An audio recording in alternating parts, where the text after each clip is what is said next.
Muito obrigado, doutor Antônio Pavio Ribeiro, que falou pela Anamatra. Agora convido para sustentar presencialmente o doutor José Imar Loguércio, que falará pela Central Única dos Trabalhadores e também disporá do tempo regimental de 15 minutos. Obrigado, Excelência, senhor presidente, ministra Rosa Weber, ministra Carmen Lúcia, senhores ministros. Esse tema, como todo tema que chega ao Supremo Tribunal Federal, é tema de alta complexidade, portanto, exige muita reflexão e também uma extrema acuidade em relação às consequências, digamos assim, de uma decisão da Suprema Corte que, de certo modo, também conforma, não é? Sobretudo porque agora, com a Agenda 2030, também em relação às ODS de trabalho decente, a ODS 10 e a ODS 16, uma resposta não só para o Brasil, mas também para o sistema internacional, sobre um dos temas mais importantes da existência dos sindicatos, que é a negociação coletiva.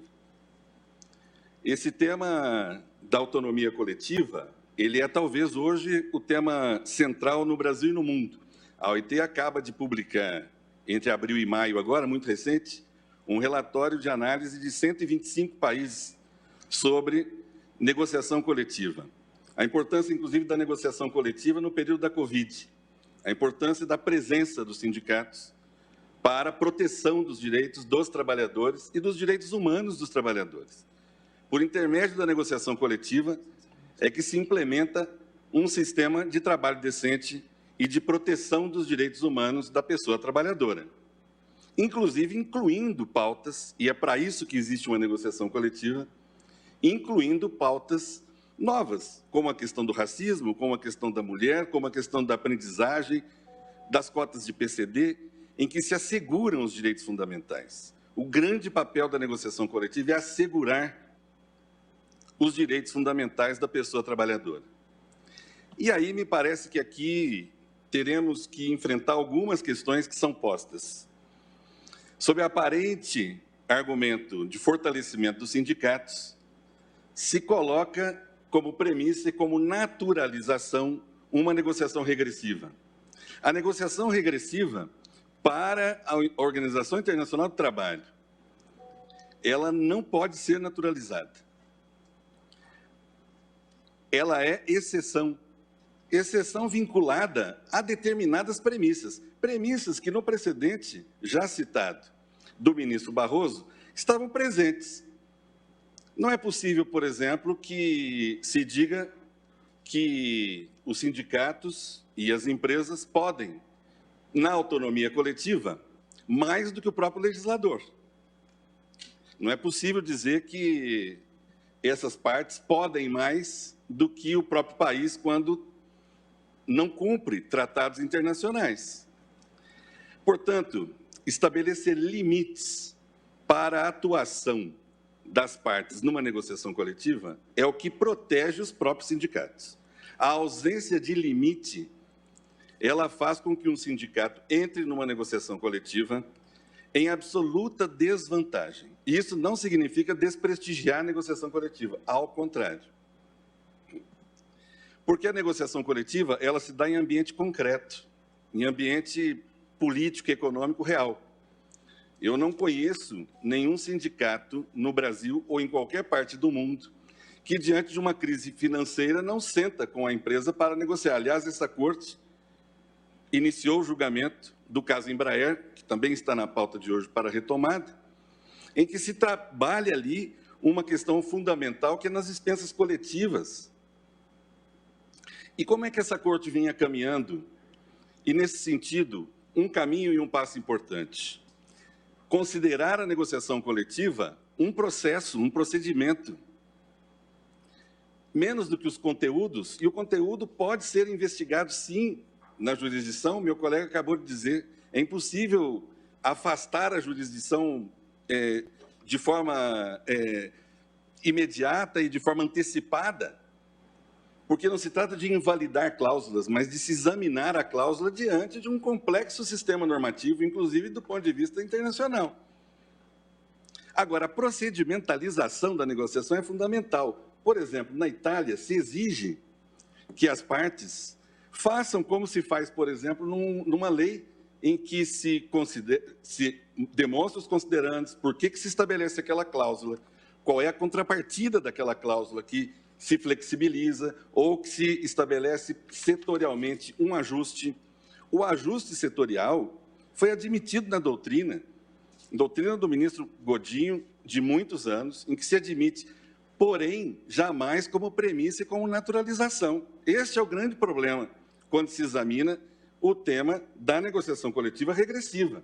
Ela não pode ser naturalizada, ela não pode ser a premissa de um sistema de negociação coletiva.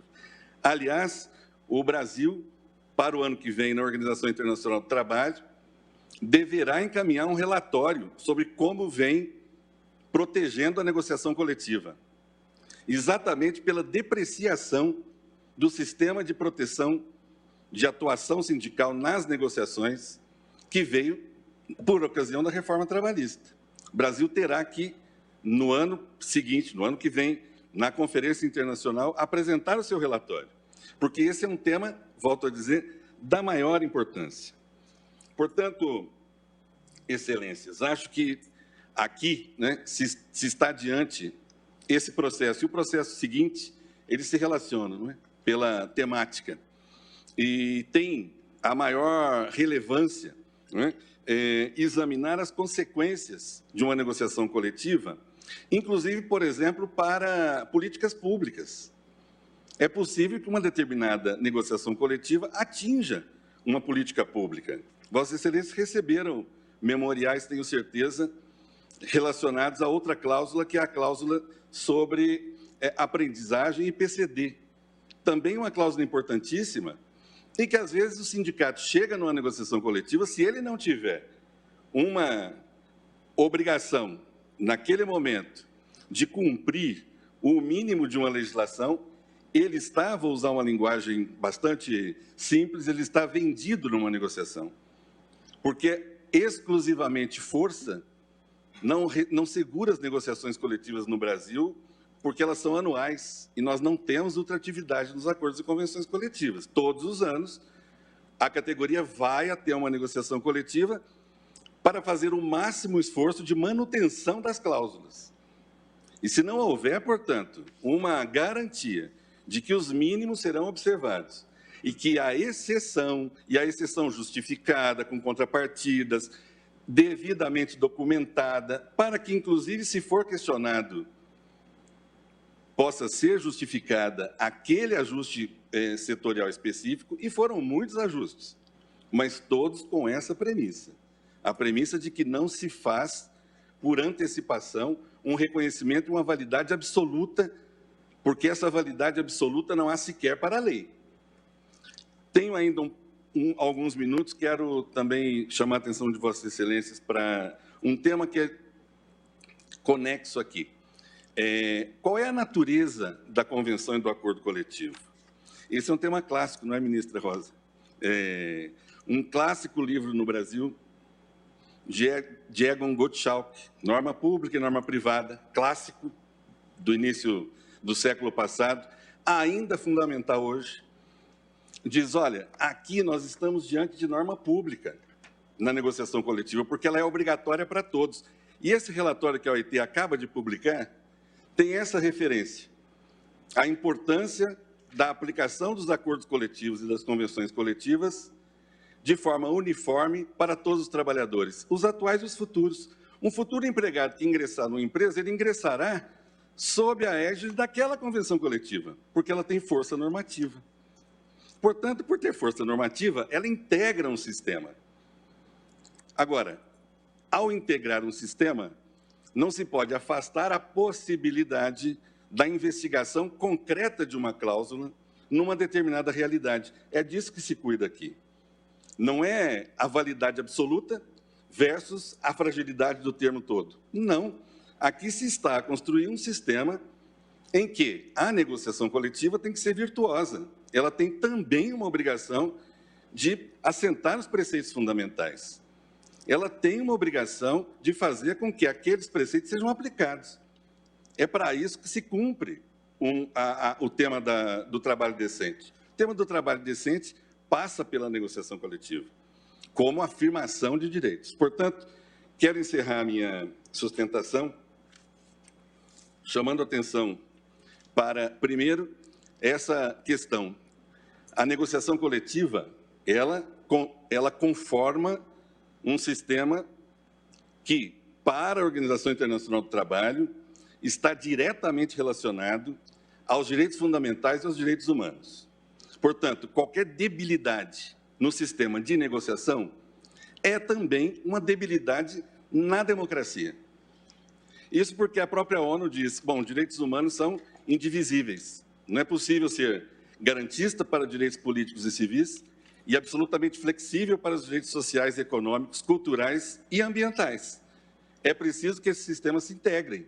E a integridade aqui significa dar às partes que, mesmo na negociação coletiva, não são absolutamente iguais, embora toda a doutrina trabalhista, nacional e internacional, dê à negociação coletiva um evidente momento diferenciado da autonomia individual. É por isso que, na autonomia coletiva, as partes são, em princípio, equivalentes, mas elas não são absolutamente equivalentes. Sabemos, por exemplo, que uma negociação coletiva com uma empresa como a Google, por exemplo, que agora está por reconhecer alguns sindicatos nas suas bases, ou a Amazon, nós estamos falando de empresas desse porte nas negociações coletivas, né?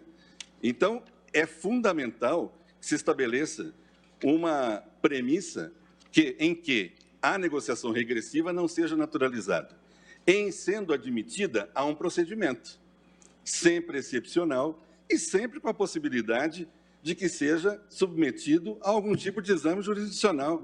Isso não é afastar a jurisdição, pela razão de que as convenções e os acordos coletivos estão no plano constitucional em reconhecimento, eles estão como em qualquer outra norma pode estar. Então, proteger a negociação, proteger os sindicatos e proteger os trabalhadores sob esse ponto de vista é assegurar um procedimento em que não se admita como naturalmente a negociação regressiva.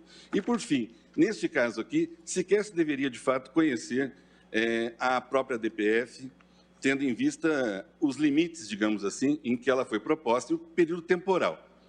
A cláusula, de qualquer forma, ela não foi invalidada nas decisões do Tribunal Superior do Trabalho.